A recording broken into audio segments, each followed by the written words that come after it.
Now I work at a residential firm in Austin, and we do custom, modern, contemporary, and a bunch of stuff in Colorado recently, which is really fun. And I teach here at Texas State. But my one of my things I just love about working in this industry and working is photoreal rendering. Like with a background in design and illustration, I've always wanted to make pretty pictures, right? Make beautiful things. And so I think that photoreal rendering is uh, a really effective way to express your design ideas. Um, so what is photoreal rendering? And I'd love this to be interruptive, like interruptible and back and forth. So can anyone just say, give me just what is photoreal rendering? It's in the title. It's a soft toss. It's easy. Yeah, it looks exactly like a picture. The want them to look exactly like a photograph. Why try to make images like this? Go for it. To trick people, that is the best answer I could have wanted. What else? Think about it. You've got a client. What could this do for them?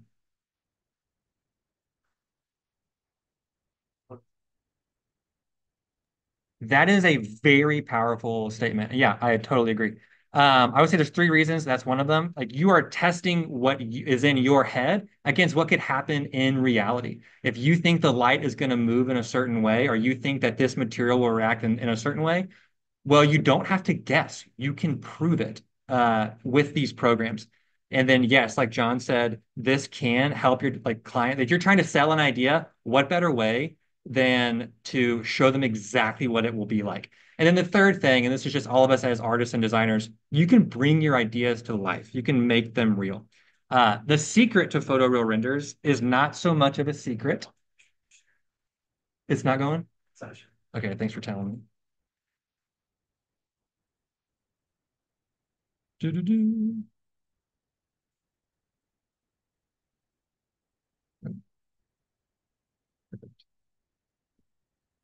Hi, everybody.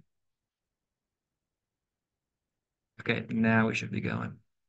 The secret is not so much of a secret to photoreal renders. The answer is photos. What helps a lot is a knowledge of photography and cameras. But really, what we're talking about when we say photos and photoreal renders, one, it's background and framed view. So through windows or through apertures or whatever it is, using an actual photo is kind of the cheap trick.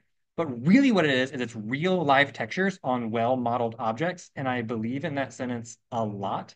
Because real life textures, we'll talk about in a second, is PBR materials, which is physically based rendered materials on well-modeled, like in well-modeled scenes. And I care a lot about things being really tight and organized and modeling, and that's what leads to these real life scenes. There's a couple options for render engines out there. I've played with most of these. Some stand out as then modeled it up, and then I cooked it in Blender, which is uses the Cycles engine, which is really powerful. Here's another one. This is a house in Austin and Clarksville, really modern. But you can see that the Cycles engine in Blender like look at the contact shadows on the bottom of those stools and look at the reflection of the dining room tables up against that painting back there. This is all ray tracing. This is like live math happening within this in the scene that makes it really real.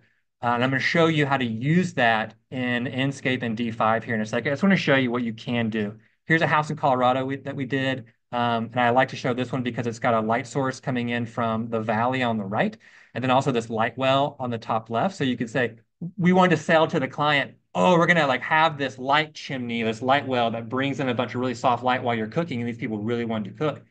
And it's like, we'll prove it. Prove that you can do that, and then we'll spend the money on that. And it's like, oh, so we did. So we modeled, or I modeled it up and then cooked it right here in Blender, and we can show them exactly what it'll be like to cook in your kitchen. But it can also get moody, and so this was a like a tatami mat room in this house called the No Mask that we did in the Hill Country, and so you can get real like this is it's really moody. You can have a variety of things here. So Inkscape is a little different. You guys have used this, I think, some for 3320. It is almost photoreal. It's like SketchUp plus. It's in between like SketchUp and photoreal, but it's also it's quick and dirty, and you can get things to clients very fast.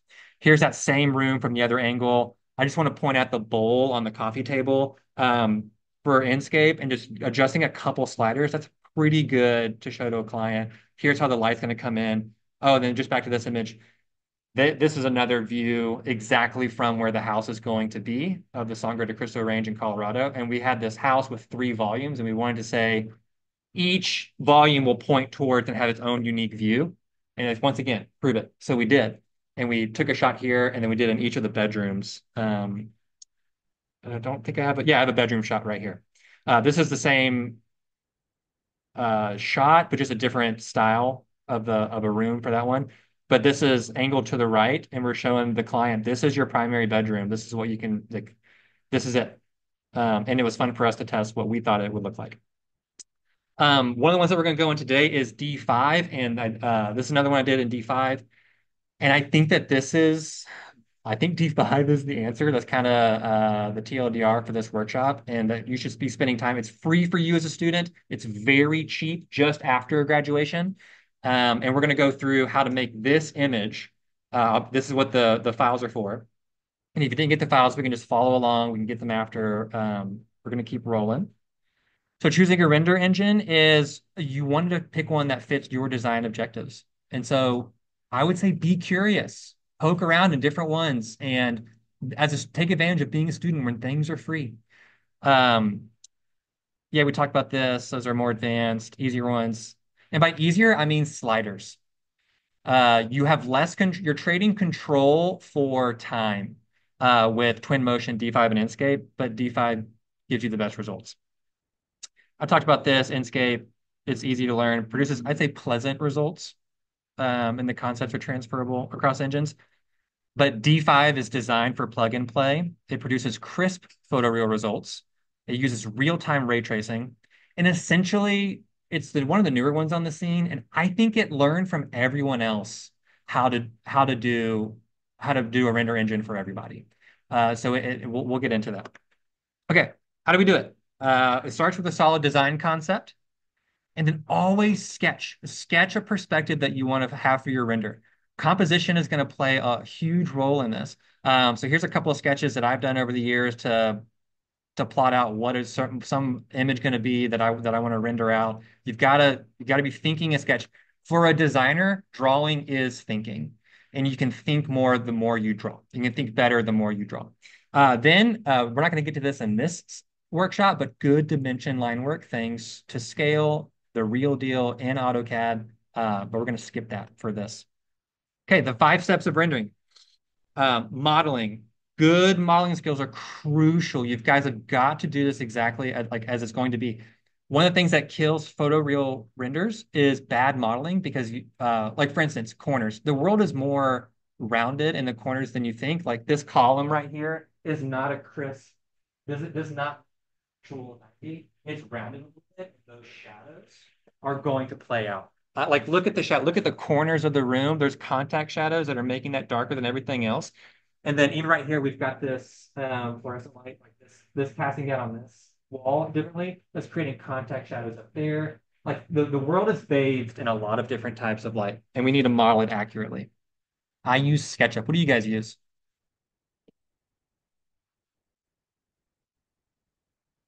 SketchUp? Anyone use Rhino? Rhino's great. And then I know you guys are going from Revit to Enscape sometimes. So you're modeling in BIM, which is not a great iterative tool, but it could be iterative. Um, we'll talk about this in a second, but always no sticky models, group your objects, all that stuff. Learn shortcuts for your keyboard or get one of these crazy mouses like this and program the shortcuts into your mouse. And that way your thumb can have 30 buttons at its disposal. Materials, PBR, physically based rendering materials. This is saying that through a series of like different layers to each image, it hits the light differently. It'll absorb the light within the scene differently. D5 and Inkscape have built-in materials that you should be using, but you can also make these on your own, and you can always find them online if you need to. There's 3 types of light in a scene. There's the sky, which will be seen as an HDRI, which is a high dynamic range image. There's the sun, and if you're doing an exterior render, you want to use an actual sun to mimic your sun in the scene. But if you're using an interior render, then HDRIs are kind of all you need. And I'll show you how to match the sun to your HDRI. And then of course artificial lights. And that's a whole other thing. And we can do a couple artificial lights today. Step four is assets. This is set dressing or the entourage in a scene. And we can just blow through these because each of these things that we're going to go into have their own assets and materials that we can just plop things in. Or you can always download or purchase them. But you don't need to be modeling rugs or pendants or chandeliers. They exist online. Use them. And then post-processing. This is really important. This is editing what is going to be exported from your engine, like the image you're going to print out and put up for a review or send to the client. But you do it in engine. So it's hue, saturation, brightness. You do this with filters on your phone all the time, but in a modeling context, you can either bake these things in while it's being rendered in the engine or do it afterwards. And worst case scenario, you just go into Photoshop and you can figure it out there. But that's a whole other workshop. Okay, this workshop aims to provide a foundation for concepts, which we've just kind of covered. We're going to do the workflow from SketchUp to Enscape. And the goal is that this would be transferable among any render engine. So that's it. Let's fire up SketchUp. Does anyone not have SketchUp that really, really, really wants to do this as we do it? Everybody good? Is anybody not good? Great. Let's fire it up.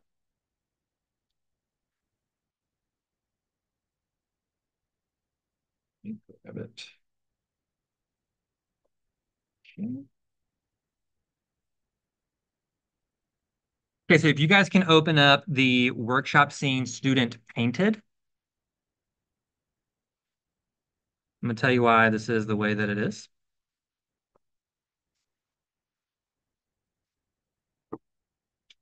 I'll give you guys a second and I'll check in on the Zoom people.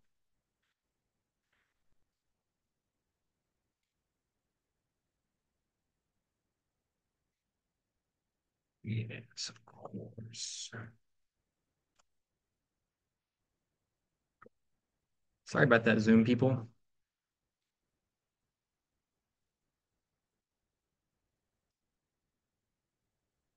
Okay, everybody good? So we're now in SketchUp, and we are going to process this for Inkscape first. I want to spend most of our time. Let's see, it's 5:20. I want to spend just a few minutes in Inkscape and then spend most of our time in D5. So one of the first things we're going to do for Inkscape is if you guys go to your extension warehouse and you guys need this extension, you need architectures. You guys already know about this?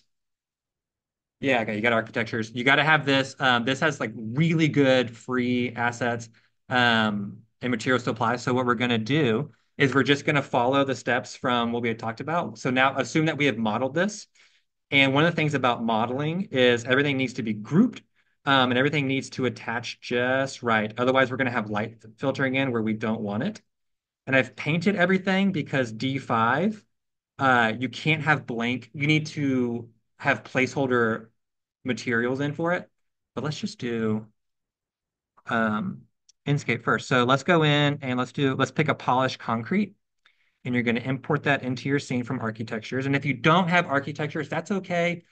Then you come here. You guys probably know this. So we're just going to fly through it. You go to materials and you're going to go somewhere like asphalt and concrete and you're going to pick one of these. But I recommend you going into architectures for your SketchUp side of your materials. And then you're going to click that import, and then you're just going to start painting what needs to be concrete. And the great thing about this is you don't just paint and you're done. So if I want to look at this, press B, press Alt to click that. And then if I go to my materials, I can go to edit and I can change the scale that this is going to be represented in Inkscape. And I can change the rotation. You have a lot more control within D5 once we get there. So let's just paint a couple things. I'm not gonna do this whole thing because that would be a waste of a lot of time. I'm gonna do a couple and then pull up the scene that I fully set dressed, and we'll go from there. But I just want to show you this. So let's type in concrete, if I can spell it correctly. And there's a board form concrete I'm looking for. Let's go more.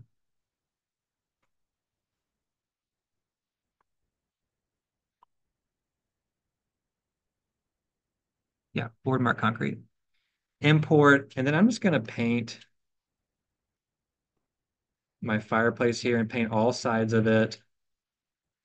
Ooh, what I really need is a glass. So let's go into select and go glass, grab this transparent one, and we're gonna paint our glass. And that see that painted. I had the fireplace group with this left wall. But then we want to edit this. So we're going to press B for our brush tool and then Alt to select it. We'll go to edit. And I don't want it to be so blue, so I'll take down the saturation. I'll pull up the lightness and you can play with the opacity. But what really is going to make that pop is when we go into Enscape and apply a couple materials. So the next thing we're going to do is go back to architectures. Let's grab a wood. This oak is fine just for now. And let's paint our mantle and this beam up here.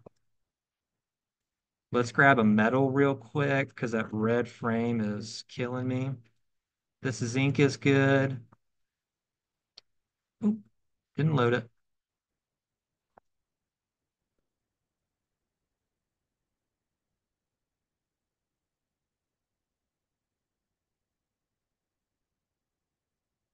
But you can see just even here, the modeling, like these window frames, all these corners matter. This is what's going to bring uh, realism to your scenes is paying attention to these little details. Even like I could have brought in a fireplace from the warehouse here, which we're going to do in a second, but I just did one real quick and put a little insert there just to, bring a little bit of realism here to it. We're just gonna paint this super thick trim real quick. And then we'll do the walls, a plaster. Painted plaster is great.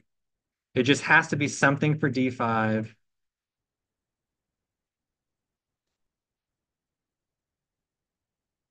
and something for SketchUp. Okay, so we'll go back to our scene. Click a little tab right here. I'm leaving that ceiling green for a reason. Okay, and then we'll fire up Enscape. And this is where those handouts are going to come in handy. So if you didn't get one when you walked in, there's some up here. They're also in the zip file that we got for you. Literally, I'm not going to go through this whole thing, but if you just follow this worksheet that I handed out, there's one up here. If you just do all these settings, you will get a photoreal scene. It will bake it just like you need it to. So we're in Enscape. We're going to go to visual settings.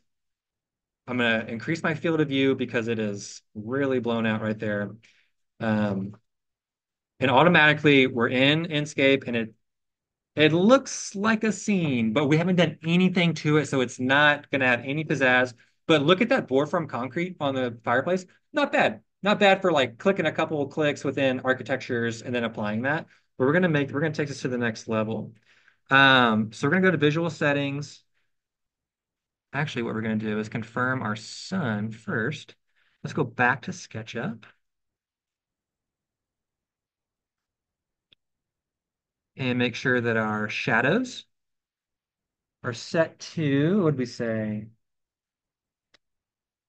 Uh, let's do 9 o'clock on May 25th. Let's do 9 a.m. That's close enough. That's close enough. And then we have right here live updates enabled for, this is when having two monitors really helps, but going back and forth is fine too. Visual settings, this is where everything's going to happen. So the first thing we want to do is if your computer can handle it, crank it to ultra. That'll boost the ray tracing. For output, we're going to go, yeah, let's go to sky. And the first thing we want to do is decide, are we going to do an HDRI or are we going to do an artificial sun? And so we're going to do, since we're in on an interior, we can use HDRI. And I'm just going to show you how we do this. Um, I gave you guys in the render assets, there is an HDRI for you. And so when you are in Enscape and you go to Sky, click this little load skybox from file. HDRI and skybox are essentially the same thing. You can go on great website. This is on the handout, polygon.com. It has a great, you can get a bunch of good ones there. I just gave you this one from Polygon for free. And then we'll load it in. And then automatically you can see that the scene is lit differently. The color changed and it gave us this really weird background. That's fine. We don't need to use the background. We're going to cover it up with another picture. But while we're here under sky, we're going to adjust how much light is being baked into this scene. And you can see the more I crank it up, the brighter it gets. But one big thing we want to do is we want to click brightest point as sun direction, and then we can play with the rotation of how that light is going to go based on where the light source is in this background image. Not that we need to see the image, but because we're going to cover it up, but we can use the data from it. Okay, so we're going to hide it actually and come back to that, and we'll keep it fun.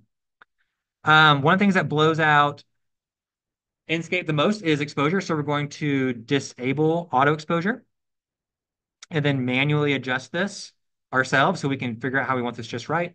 If you look at the visual settings on the handout that I gave you, this is a really great, like once again, we're not going to go through and do all of these, but like a great baseline where to start is just go, we're going to crank it up to like 80 and crank up the sky a little bit.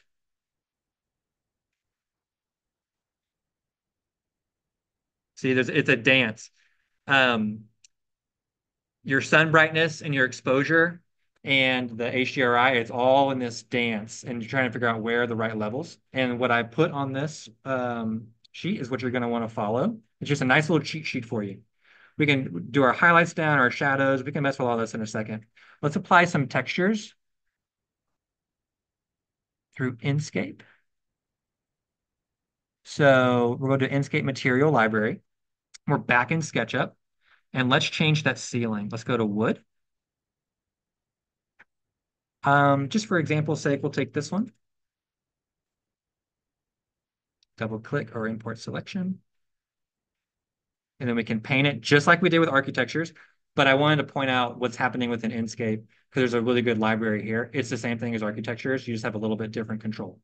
While we're here, back in SketchUp, let's go to Asset Library. We're going to blend a little bit of the materials and lighting and set dressing at the same time. But you can add a lot of great stuff. So let's just find like a sofa.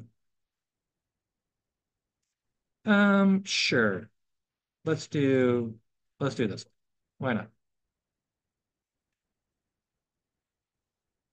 Okay. And we'll go back to our scene and we can see that we're already importing some really nice assets here. Essentially, this is all just plug and play. We're going around and we're going to dress this entire scene just the way we like it. One thing that I want to talk about before we jump to the final scene here is lights. If you're going to use an HDRI, step two is to paint your scene with lights. So let's come here and we're going to go to Add and go to Spotlight and just click. Actually, let me tell you the better way to do this. Let's say you want the scene, the sun to be like out here somewhere, coming at an angle towards the camera. Let's just mimic that. Let's click a line here, come out, come up just a little bit, and then frozen. And let's just draw a line to our scene right here. And so we're going to use that little funky geometry to mimic where our light's going to be. So like add for Inkscape objects. Oh, it's right here. Spotlight. We're going to go here, click once, extend the edge, and then we can drag it in the direction and click it into existence. And now it's going to follow that line. Now it went off a little bit from where I wanted it, but that's okay. And what this is going to do is it won't be seen in Inkscape, but you're going to mimic what the sun would be doing, blasting huge amounts of light through the sun, through this window. So you can come in, bring it here, and you can make a grid out of these. So if you press M to move, and then Alt and drag, you can do another, and you can make a nice little grid of this.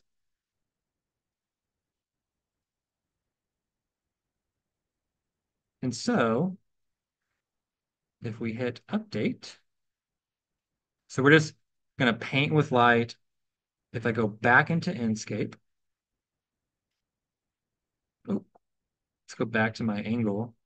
You can go away, go here. And back to Inkscape. Uh, Look at my couch. So you see that light coming in right there?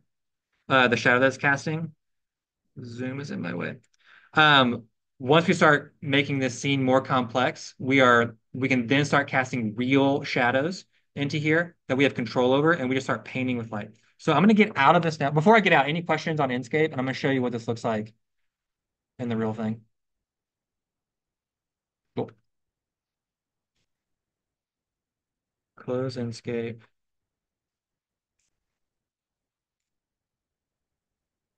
Minimize this guy. Okay, I gave you guys this one too, the full scene.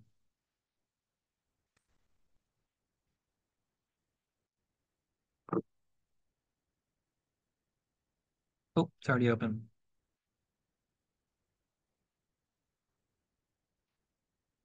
Here it is. Okay. So like flash forward like 45 minutes or so. We filled this scene with different assets from SketchUp Warehouse, which is this button right here, or Inkscape. And we've also placed, and this is kind of the biggest thing after set dressing, is we've just dragged in, this is super easy. We've just dragged in this image. So for students, I gave you guys Hill Country 4. You literally just drag and drop. That's the great thing about SketchUp. And then you can rotate this thing to be just like you need it to be. Hit 90, bring it. And now that's in your scene. We don't need that one because I've already shown you guys this one. If I have windows that wrap a corner like this, all I've done is with these two is I've hidden this seam. You guys see that seam right there? I've hidden that on the corner of the house. So it looks like that's not happening. It looks like it's one continuous banner. Or if you brought in a panorama, that could work. That could work just as well. Okay, so let's hit Inkscape.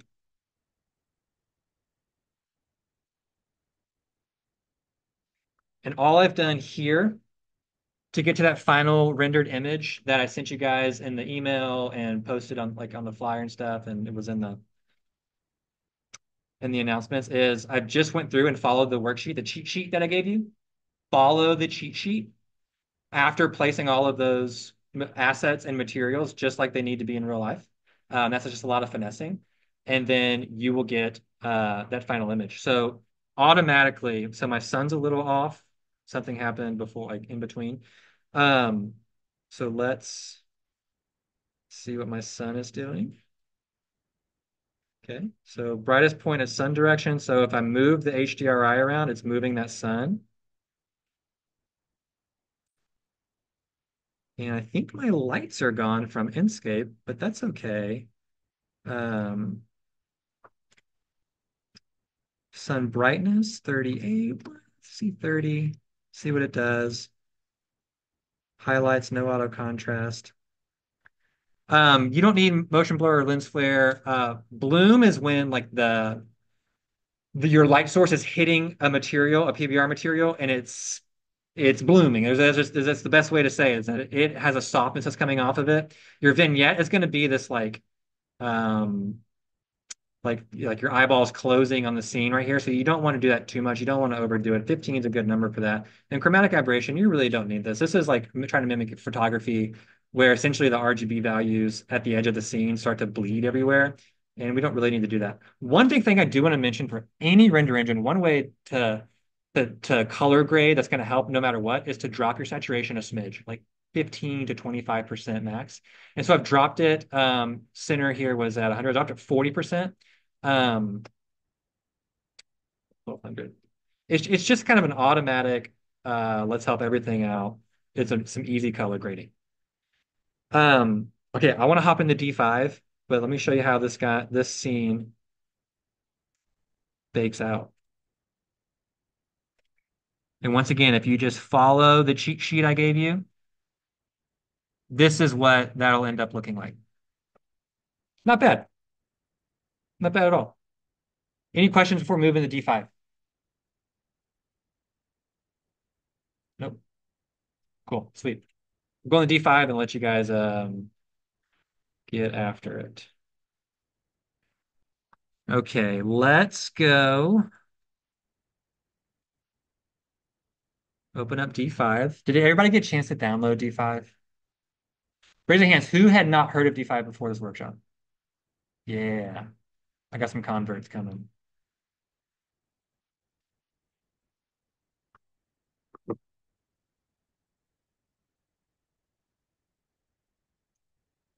Here we go.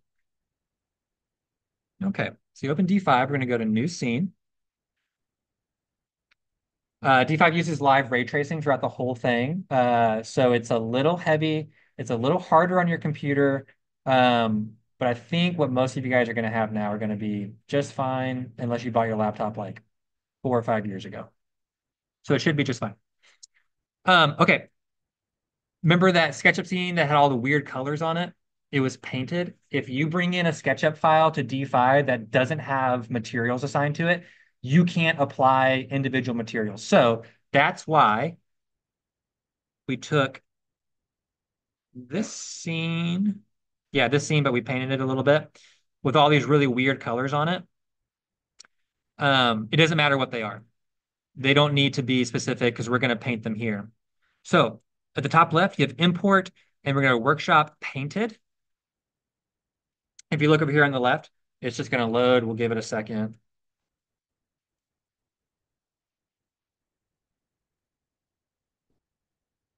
Just give it a second.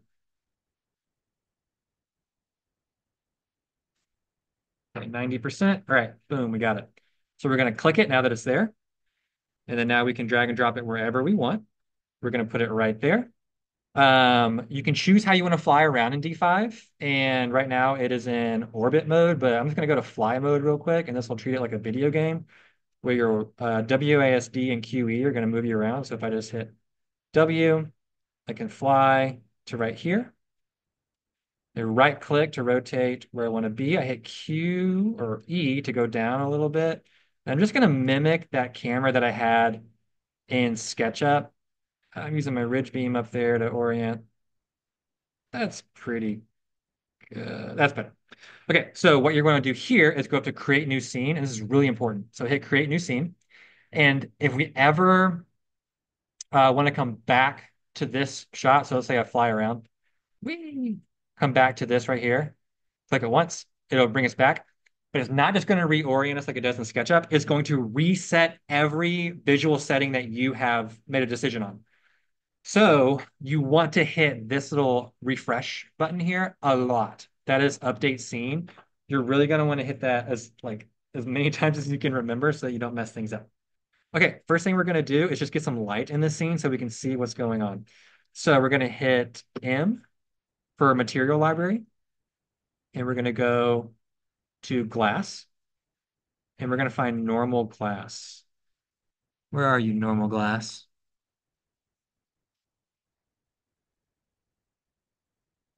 Normal glass, right here. Double click to load it. And because my glass, what I want to be glass, so I made the decision in SketchUp of what I wanted to be glass. I made it all the same black color. So once I come into here, I've got it loaded up. It's going to treat every black material like glass. And then once you click it, boom. And then there was light. So let's do a couple of these. Let's do lightweight concrete. That looks nice. Double click, load it in, and then paint my floor. What do you guys want that fireplace to be? You want it to be wood or board form concrete? What do you guys want? You feeling crazy? Concrete, not so crazy. Is there a board form?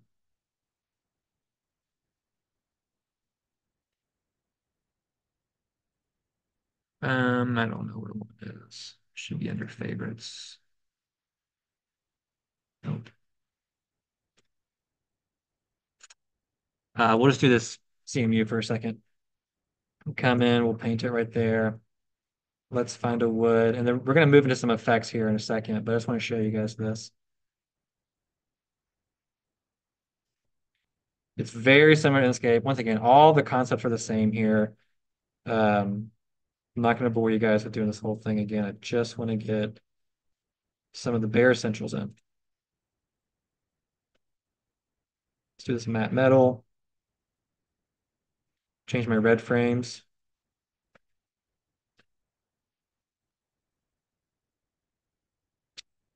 Mm,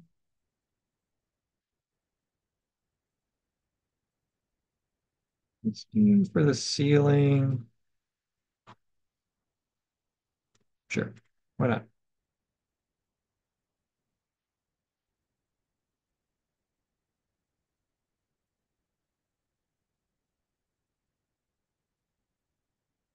Oh, they don't want me to do that one. So I'll come here, I'll update, just make sure everything's updating all the time. Let's just jump over to environment. So you have two options, like I said, geo and sky. If you're doing exterior render, that's going to be your move. If we're doing an interior, HDRI is your move. So click HDRI. You can see it changed automatically. Things are super bright and blown out. And we're going to change all that. So if we refer to our little cheat sheet, let's see here. Turn auto exposure off. That's going to be the first big thing. We're going to bring that down. Our HDRI, we need to set it. So if you come into HDRI, D5 has a bunch of these already cooked in. So, oh, I forgot to mention this. What we want to do is start from a nice reference image, right? Um, and so that comes from your design intent, but also it's really nice to work from different photos to figure out what you want that to be. So for instance, did I put one in here? No, but I can find one. Where is it?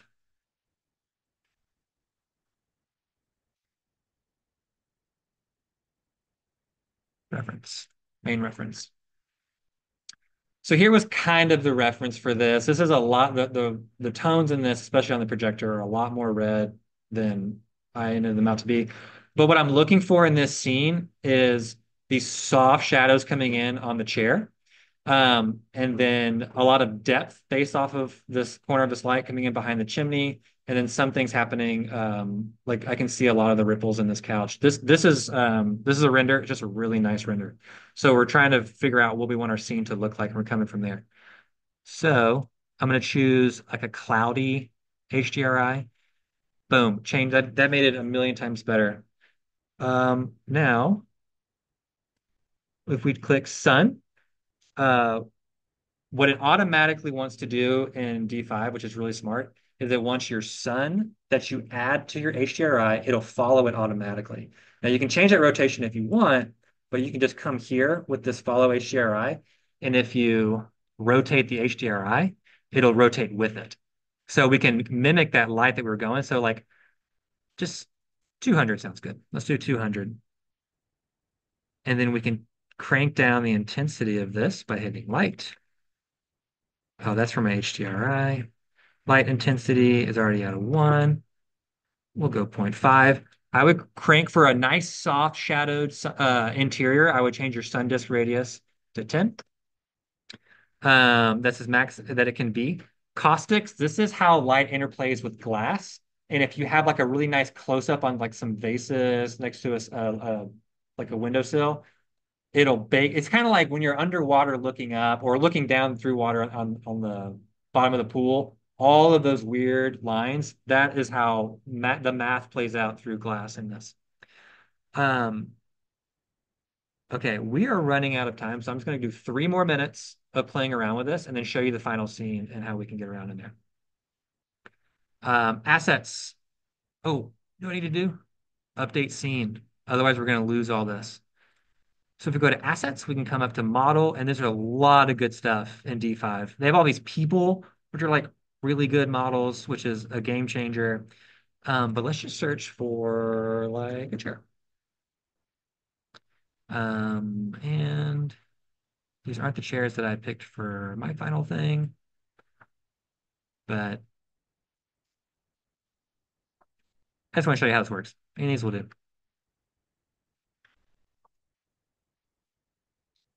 Once you see how really well D5 automatically renders this thing. So once it's in there, right click to move your eye around, and then you can drag and drop and play with this live. Really nice assets. It'll come in just like you need it to. Okay.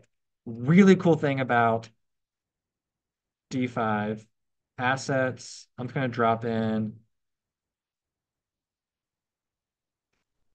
Oh, it thinks I'm looking for a chair. Oh, just a plane.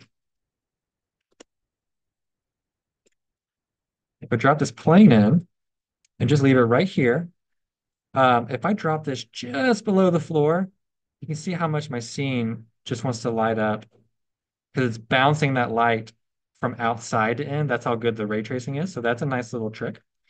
I can also duplicate this geometry, and I'm just going to drag it out here.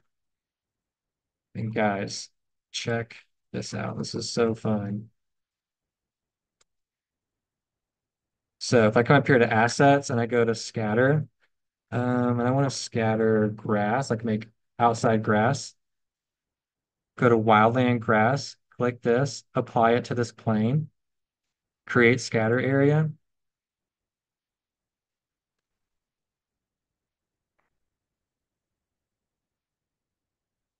It's thinking, it's thinking. Oh, okay. So you can customize what you want this outside scene to look like, uh, down to every little thing. So I can change all the different types of grass.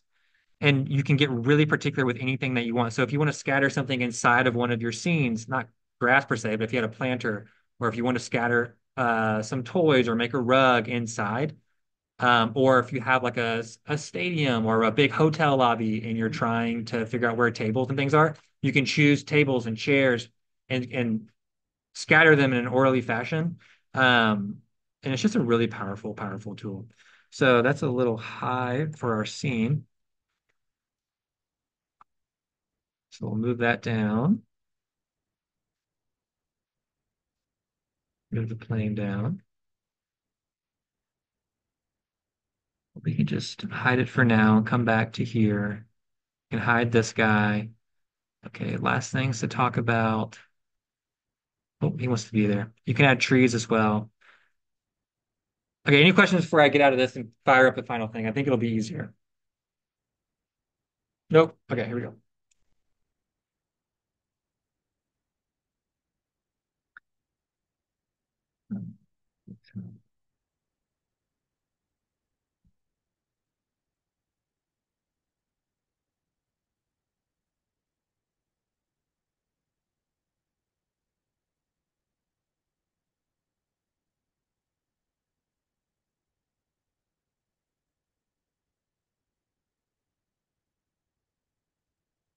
The big file is going to take a second to load.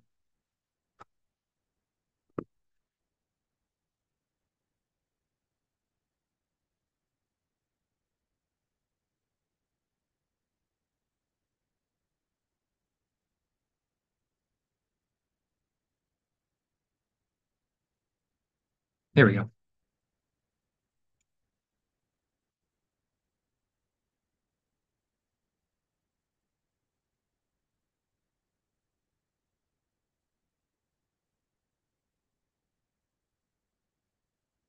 Yeah, the big thing is just to play around with the tools, pick a reference image, get the work from the sketch. Your thumbnails are doing more work for you than you think they are, and then making that come to life once you get to know these tools a little bit. But D5 is doing most of the work for you.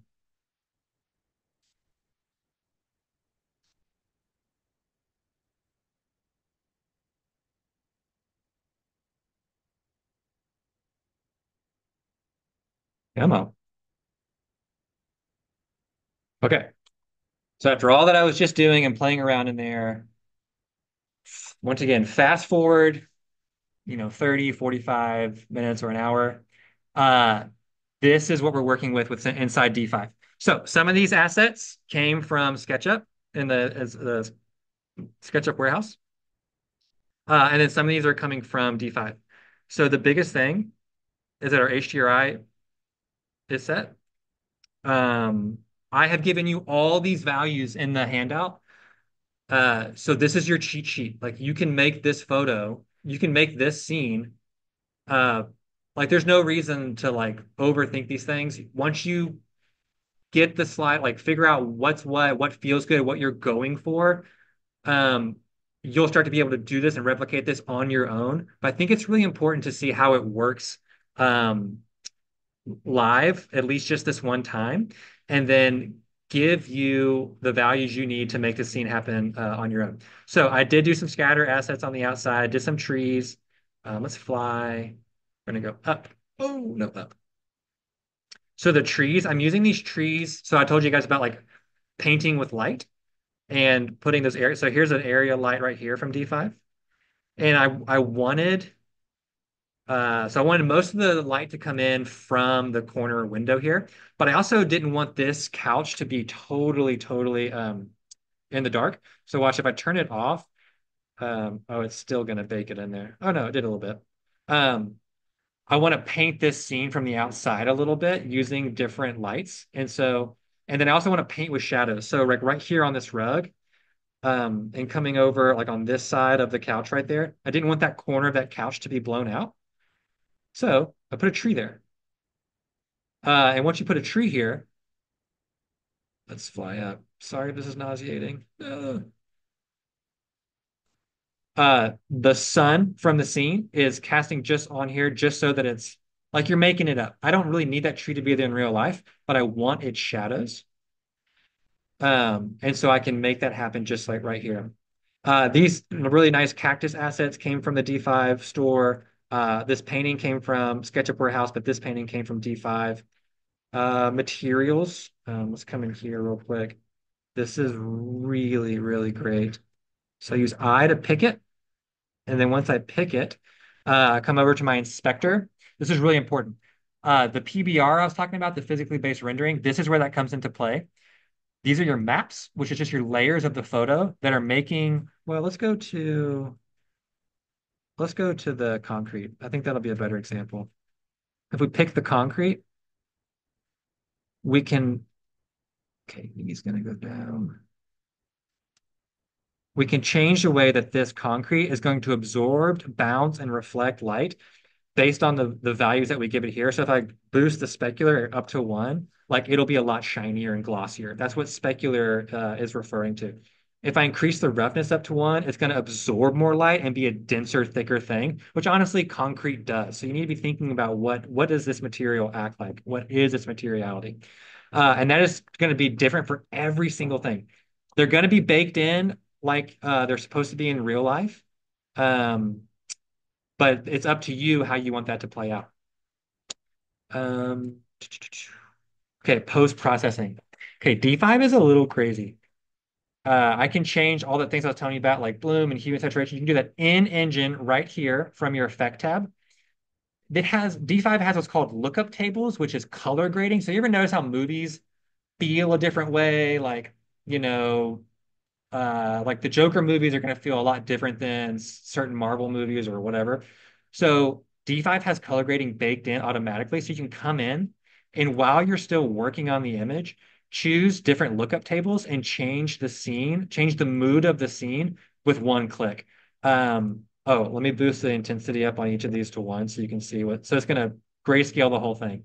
It'll make it into a night scene. It'll come into like this like weird desert scene. Here's a dystopian action that it wants it to do. But I found this website that does, I got like 400 free lookup tables. And then it's called colorgradingcentral.com. And you can get all of these. And once you click one of these, I got like so many that I can just play with and bring them in and see how do you want this to feel. So it's got all these different photographic modes. So this is from the movie Amelie. It's color grading towards that. Uh, Color grading towards Blade Runner. There's a couple different, like there's so many things you can do here. Now, once you render your actual image, you come down here, you hit the little camera icon, go away zoom. We'll do like 16 by 9 ratio, 2K. And if we hit bake, go away zoom. Um, yeah, let's see. Let's call that workshop live. We're doing it right now. There's some really great AI features within D5 that you're going to lose control, but it's going to be cool. So I can show you some of the weird things that it'll do. So that'll take a minute. No, download. Let me show you